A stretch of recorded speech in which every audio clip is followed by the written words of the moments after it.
everyone. I'm Twlxykarvg from Quadraxia. That is spelled exactly like it sounds in both cases.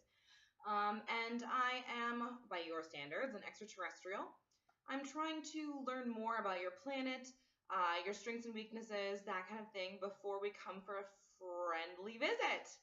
So, after last week's debacle, whereupon we read Goldilocks and the Three Bears, I did reach out to the bear population of E-arth to find out if they were in fact the dominant species on your planet.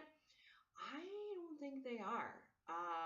They don't have any technology or buildings, and their language seems to be made up mostly of growling and snarling and biting.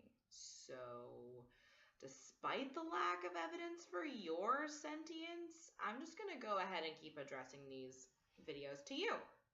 So I'm going to keep reading children's literature, children's movies and things in the hopes that it will help me to better understand your culture. Starting today with Cinderella, it looks like she is forced to wear rags and live in the basement, which makes perfect sense if this is a matrimonial-based culture.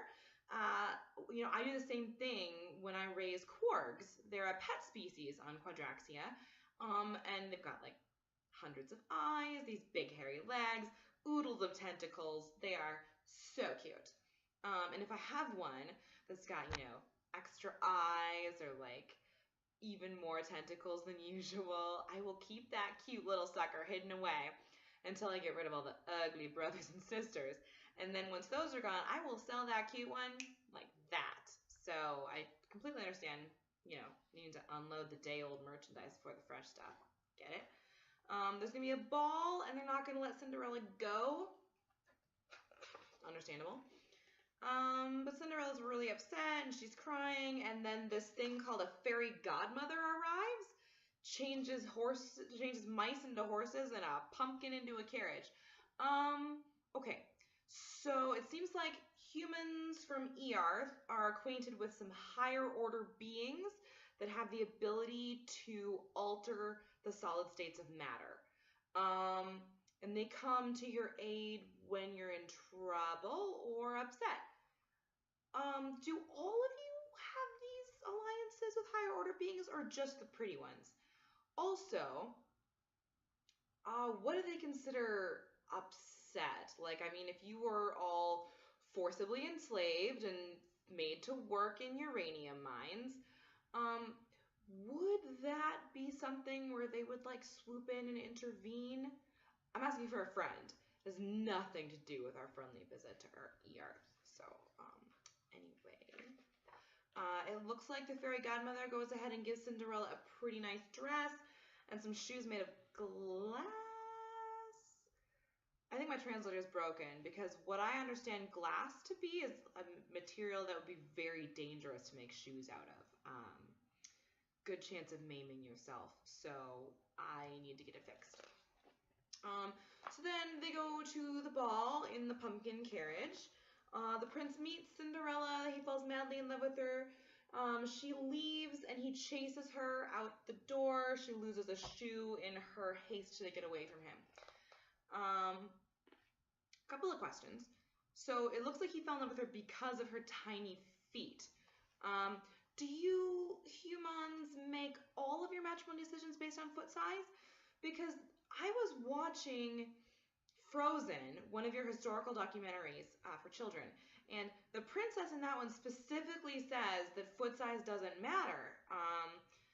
So is it just the royalty or just the men who make their decisions based on foot size? And then also, so women generally accept proposals of marriage from men they've refused, ran away from, who stalked them door to door using their shoe as a clue until they finally track them down. That's normal in your culture. Because, on Quadraxia, we call those stalkers, and we report them to the police.